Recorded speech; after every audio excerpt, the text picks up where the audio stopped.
2024 లేదా 25లో డిగ్రీ లేదా బీటెక్ చదివారా? సాఫ్ట్‌వేర్ జాబ్ కోసం ఎదురు చూస్తున్నారా? అయితే కోడ్ జ్ఞాన్ 100 డేస్ కోర్సులో చేరండి. జాబ్ సాధించండి. Welcome to Suman TV. నేను మీ సుమన్ టీవీ నాగ్. పాఠాలు చెప్పుకున్నటువంటి ఒక అసిస్టెంట్ ప్రొఫెసర్ భర్తను చంపటం అనేది నిజంగా విద్యా వృత్తిలో కూడా ఈ విధంగా ఉండేటువంటి వాళ్ళు ఉంటారా అనుకున్నటువంటి ఆశ్చర్యం కలగక మానదు. అసలు ఏం జరిగింది, భర్తను చంపేంత ఏం జరిగింది, దీనికి సంబంధించినటువంటి వాటిలో కనుక మనం చూస్తే గత కొద్ది కాలంగా ఎప్పుడెప్పుడు తీర్పు వస్తుందా అని ఎదురు చూసినటువంటి వాళ్ళే ఉన్నారు. వీటికి సంబంధించి మనతో మాట్లాడడానికి ఈరోజు హైకోర్టు అడ్వకేట్ అలగిరి రవీంద్రనాథ్ గారు ఉన్నారు. అది వారి మాట్లాడి తెలుసుకుందాం. Hello sir. హాయ్ అండి నాగరాజ్ గారు.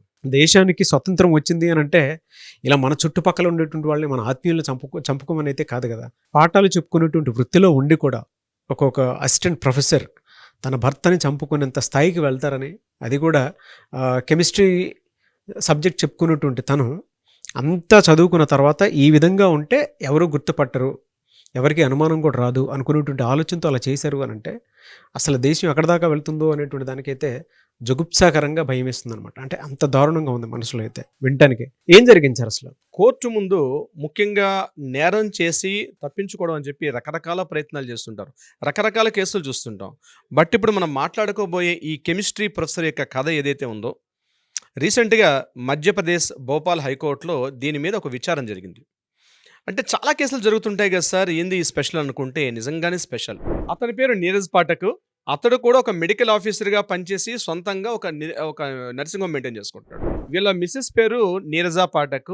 ఈవిడ కూడా ఒక కెమిస్ట్రీ ప్రొఫెసర్గా పనిచేసి ఆవిడ కూడా రిటైర్ అయిపోయారు. అయితే ఇప్పుడు ముందుగా నేను చెప్పినట్టుగా ఏప్రిల్ 29న అతను చనిపోయాడు, అనుమానాస్పదంగా చనిపోయాడు. అయితే అది న్యాచురల్గా జరిగిందేమో, బహుశా ఏజ్ వల్ల అని అనుకున్నారు. తర్వాత మే 1న గుర్తించారు అది న్యాచురల్గా జరిగినటువంటి చనిపోవడం కాదు, అది ఒక మర్డర్ చేశారు అని చెప్పి ఫోరెన్సిక్ నిపుణులు అందరూ కూడా సాక్ష్యం చేసిన తర్వాత ముందుగా ఈ మమతా పాఠక్ ఎవరైతే ఇప్పుడు ఈ కెమిస్ట్రీ ప్రొఫెసర్ ఉన్నారో ఈమెను అరెస్ట్ చేసి భోపాల్ జైల్లో ఈవిడ ఉంచడం జరిగింది. ఒక 1 year పాటు ఈవిడ అక్కడ రకరకాలుగా ఇంటరాగేషన్స్, పోలీసులు రకరకాల చర్యలు తీసుకున్నారు. పోలీసులు కూడా ఒక ఛార్జ్షీట్ ఫైల్ చేశారు. ఛార్జ్షీట్ ఫైల్ చేసిన తర్వాత పోలీసులు ఏం చేశారంటే ఈమె ఇక్కడ చంపేసింది, తన భర్త అయినటువంటి నీరజ్ పాఠక్ని చంపేసింది. ఎలా?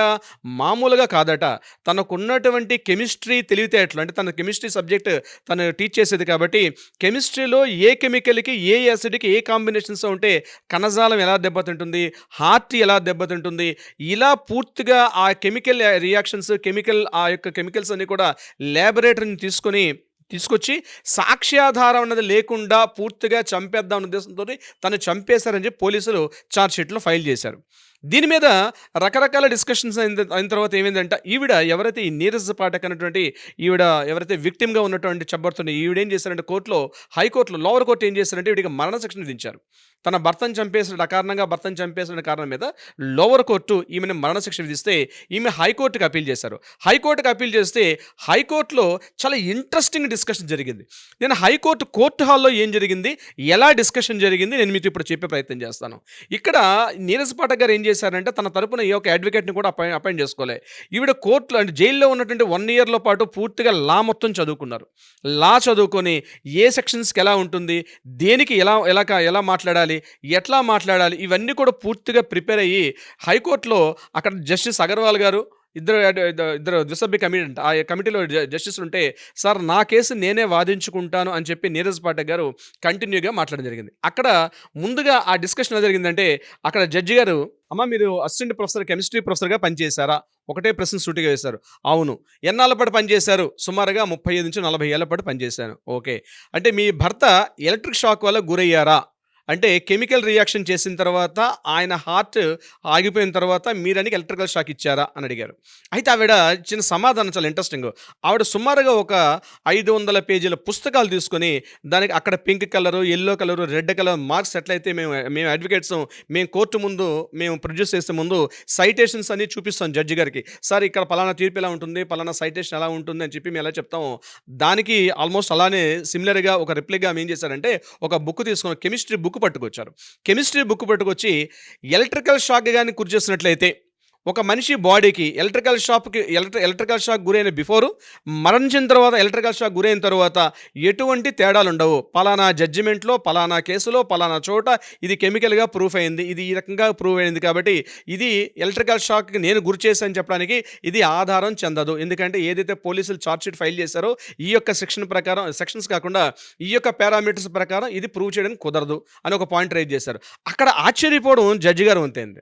నెంబర్ 2 ఇంకొక పాయింట్ ఏంటంటే అక్కడ వాళ్ళు చెప్పింది ఏంటి, ఎలక్ట్రికల్ షాక్ గురి చేసినప్పుడు అక్కడ ఎలక్ట్రోమాగ్నెటిక్ వేవ్స్ వస్తాయి.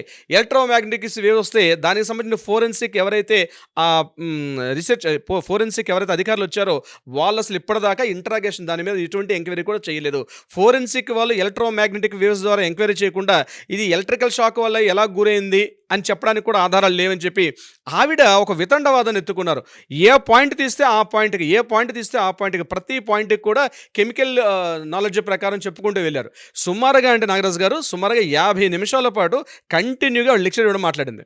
అప్పుడు జడ్జి గారు ఒకటి అడిగారు, అమ్మ మీరు ఈ 50 నిమిషాల పాటు లెక్చర్స్ ఇవ్వడం మీకు అలవాటు అయిపోయింది కదా, మీరు కాలేజీలో మీ లైఫ్లో చెప్పడం అలవాటు అయిపోయింది కదా అంటే, నేను కూడా చెప్పేటప్పుడు నా స్టూడెంట్స్ అందరూ చిన్నపిల్లలా వింటారు, ఇప్పుడు నేను నా కేసు వాదించుకున్నప్పుడు మీరు కూడా ఒక చిన్నపిల్లలా వినాల్సిందే, ఎందుకంటే నేను నా కేసును వాదిస్తున్నాను, నిజాలు ఇక్కడ బహిర్గతపరుస్తున్నాను అంటే ఇక్కడ మీరు చెప్తే మేము వినడానికి లేవు, సాక్ష్యాధారాలు బలంగా ఉన్నాయో లేవో మేము చూస్తాం తప్పించి మీరు ఇక్కడ లెక్చర్స్ ఇవ్వడానికి మేము ఇక్కడ వినడానికి లేవండి అని చెప్పి జడ్జి గారు కొంత ఘాటుగా సమాధానం ఇచ్చారు. అంటే అక్కడ ఒక ఇంట్రెస్టింగ్ జరిగింది.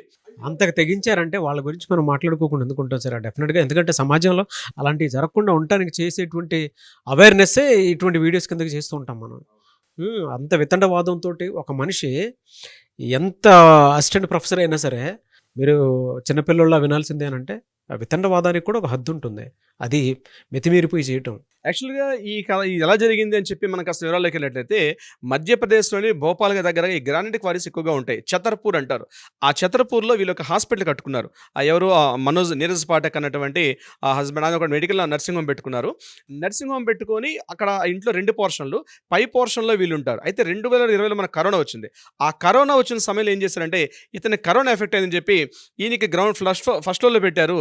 ఈమెకి 2 పిల్లలు, ఎవరు నీరజ్ పాఠక్, మనోజ్ పాఠక్ 2 పిల్లలు. ఒకరు ఆల్రెడీ యూఎస్ఏలో సెటిల్ అయిపోయారు, ఒక పర్సన్ మాత్రం తల్లితో పాటు ఉంటున్నారు. అయితే ఈ భార్యాభర్తల మధ్య సరైన సంబంధాలు ఎలా, మరి కేసు ఇప్పుడు నీరజ్ పాఠక్ ఇక్కడ మమతా పాఠకే హత్య చేసిందని చెప్పి ఎలా కన్ఫర్మేషన్ చేశారంటే పోలీసులు ఛార్జ్షీట్ ఫైల్ చేసేటప్పుడు కొన్ని రకాల పాయింట్స్ చెప్పారు. భార్యాభర్తల మధ్య సరైనటువంటి అన్యోన్యత లేదు అన్నారు. అన్యోన్యత లేదంటే ఈవిడ మరలా దాన్ని కౌంటర్ పాయింట్ చూపిస్తూ మేమిద్దరం కలిసి తిరిగినటువంటి ఫోటోలు, మేము కలిసి ఉన్నటువంటి ఫొటోస్ అన్నీ చూపించి మా మధ్య ఎటువంటి గొడవలు లేవని చెప్పారు. కానీ ఎప్పుడైతే ఏప్రిల్ 29వ తారీఖు నాడు ఈయన హత్య గావించబడ్డాడో ఆ రోజు మార్నింగ్ తన కొడుకుని పిలిచి మీ మదర్కి నాకు మధ్య గొడవలు అవుతున్నాయి, ముఖ్యంగా ఆస్తి పత్రాలు, ప్రాపర్టీస్, ఇన్సూరెన్స్ ఇవన్నీ కూడా ఏవైతే ఉన్నాయో అవన్నీ కూడా మేము పూర్తిగా నాకు హ్యాండ్ ఓవర్ చేసేసి మీ మదర్ దగ్గర పెట్టొద్దని చెప్పి కొడుకుకి చెప్పినటువంటి ఆ సంభాషణ కొంత రికార్డు ఫోన్లో మెసేజ్ వాయిస్ ఉంది. ఆ ఫోన్ మెసేజ్ చేసిన వాయిస్ రికార్డింగ్స్ పనిచేసాయి. తర్వాత నేను మీ మదర్ నన్ను బాగా ఇంట్లో పెట్టి టార్చర్ చేస్తుంది, మన రీసెంట్గా 2 days బ్యాక్ గదిలో పెట్టి తాళం వేసేసి నన్ను ఆహారం కూడా ఇవ్వకుండా, వాటర్ ఇవ్వకుండా, ఫుడ్ ఇవ్వకుండా బంధించేసింది అని చెప్పి ఆయన తన కొడుకుతో మాట్లాడుతున్న మాటలు కూడా నిజానిచ్చే. అంటే అక్కడ కోర్టు హాల్ ఏం జరిగిందంటే ఇవన్నీ చూపిస్తూ మరి మీ భర్త ఏ రోజైతే చనిపోయారో ఆ రోజు ఉన్నటువంటి సంఘటనలో మీకు మీ భర్తకు మధ్య సరైన సంబంధాలు లేవు. ఇంకొకటి ఏప్రిల్ 29న ఎప్పుడైతే ఆయన హత్య గావించబడ్డాడో మీరు మే 1 వరకు కనీసం ఇన్ఫార్మ్ చేయలే. ఆ డెడ్ బాడీని అక్కడ విడిచిపెట్టేసి మీరు అక్కడికి 130 కిలోమీటర్ల డిస్టెన్స్ ఉన్నటువంటి పట్నా నగరానికి మీరు అక్కడి నుంచి వెళ్ళిపోయి కూడా కనీసం ఇన్ఫార్మ్ చేయాలంటే ఒక జాలిగా ఒక పక్కన తోటి మనిషి ఉంటేనే ఆ రకంగా ఉంటేనే ఇన్ఫార్మ్ చేస్తారు. మీరు ఇన్ఫార్మ్ చేయకుండా, ఏమీ చేయకుండా 130 కిలోమీటర్ డిస్టెన్స్ ఉన్న మీ వేరే ప్లేస్కి వెళ్ళిపోయారంటే మీరు ఎందుకు ఇన్ఫార్మ్ చేయలేదు అని అడిగిన ప్రశ్నకు కూడా ఆమె దగ్గర సమాధానం లేదు. అంటే ఏం చేశారంటే తనకున్నటువంటి కెమిస్ట్రీ సబ్జెక్ట్ ఏదైతే ఉందో ఆ కెమిస్ట్రీ సబ్జెక్ట్ తోటి అతన్ని హత్య గావించడం. ఏం చేశారు, ముందుగా ఆయనకి ఆర్టరీస్ అంటారంటే దమలు ఉంటాయి హార్ట్లో, ఆ దమలకి అవి అందులో ఉన్నటువంటి ఆ రక్త ప్రసారం లేకుండా ఒక కెమికల్ పంపిస్తే, అంటే ఒక చిన్న నోటి మీద ఒక డ్రాప్ వేస్తే ఏమైందంటే మన దమల్లో సిరలు ఉంటాయి, దమల్లో ఉన్నటువంటి రక్త ప్రసారం ఆగిపోయేటట్టుగా ఒక కెమికల్ ఉందట. అవన్నీ మనం వీడియో ముఖంగా మాట్లాడకూడదు కాబట్టి నేను దాన్ని రివీల్ చేయట్లేదు. అటువంటి వాడి అతను చనిపోయాడు. అయితే ఏమైంది, అతనికి బాడీలో కాల్షియం ఎక్కువైంది కాబట్టి అతను చనిపోయాడని చెప్పి ఈవిడ చెప్పడం జరుగుతుంది. కానీ అక్కడ పోస్ట్మార్టం రిపోర్ట్ ఏమొచ్చిందంటే ఎలక్ట్రోమాగ్నెటిక్ వేవ్స్ అంటే అతను షాక్ పెట్టారనమాట. ఇంట్లో 11 మీటర్ల వైర్ దొరికింది. ఇంట్లో ఎక్కడైతే కబోర్డ్స్ ఉంటాయో ఆ కబోర్డ్స్లో కొత్తగా లూజ్ కండక్ట్స్ ఉన్నాయి, ఎక్కడైతే ప్లగ్ పిన్స్ అన్ని పెట్టిన చోట, ఇవన్నీ కూడా పోలీసులు సాక్ష్యాధారాలు. అంటే ఎందుకు మనం ఈ కేసు డిస్కస్ చేస్తున్నాం ఇలా ఉంటుందంటే, ఒక ప్రొఫెసర్ స్థాయిలో ఉండి గంట సేపు కోర్టు సమయాన్ని వృధా చేసి మొత్తానికి తన యొక్క తప్పిదాన్ని కప్పిపుచ్చుకునే ప్రయత్నం చేసినప్పుడు కూడా కోర్టు మాత్రం నమ్మలేదు. ఆమెను మరలా శిక్షించారు. కింద లోవర్ కోర్టు ఏదైతే మరణ శిక్షించారో అదే కోర్టు ఇంపోజ్ చేయమని చెప్పి అదే విధంగా ఆమెను ఇంపోజ్ చేయమని చెప్పి అత్యంత పాశవికంగా భర్తను చంపడమే కాకుండా మరలా తన తప్పిదాన్ని కవర్ చేసుకోవడం అని చెప్పి కోర్టు యొక్క సమయాన్ని, కోర్టు టైంని కంప్లీట్ అందరిని కూడా కన్ఫ్యూజ్ చేసుకోవచ్చు. గంట పాటు అక్కడ ఏం జరిగిందంటే, ఒక కెమిస్ట్రీ ఒక డీన్ ఒక డయస్ మీద మాట్లాడుతుంటే ఇలా ఉపన్యాసం ఇస్తారో అలా ఉపన్యాసం ఇచ్చి ఈవెన్ జడ్జెస్ని కూడా కన్ఫ్యూజ్ చేసేసి బయట ఉన్నటువంటి అడ్వకేట్స్, లాయర్లు కూడా ఇలాంటి కేసు ఇప్పటివరకు మేము చూడలేదే కదా అన్నటువంటి సిచ్యువేషన్కి it is really very interesting కేసుగా నడిచింది. కానీ ఒకటి మాత్రం నిజం, ఎవరైనా తప్పు చేసేవారు, ఎంత మేధావైనా, ఎంత తెలివంతుడైనా, ఏం చేసినా ఎక్కడో ఒక చిన్న తప్పు చేస్తాడు, ఆ తప్పు ద్వారా దొరికిపోతాడు. దానికి ఎగ్జాంపులే ఇప్పుడు ఈ నీరజ్ పాఠక్, అదేవిధంగా ఈ మమతా పాఠక్, నీరజ్ పాఠక్ హత్య కేసులో దోషిగా మిగిలినటువంటి మమతా పాఠక్, ఈవిడికి నేను న్యాయస్థానం మరణశిక్ష విధిస్తూ కూడా తీర్పు ఇవ్వడం ఉన్నది. ఇప్పటికి కూడా ఇంకా బతికే ఉంది, న్యాయం ఇంకా బతికే ఉంది.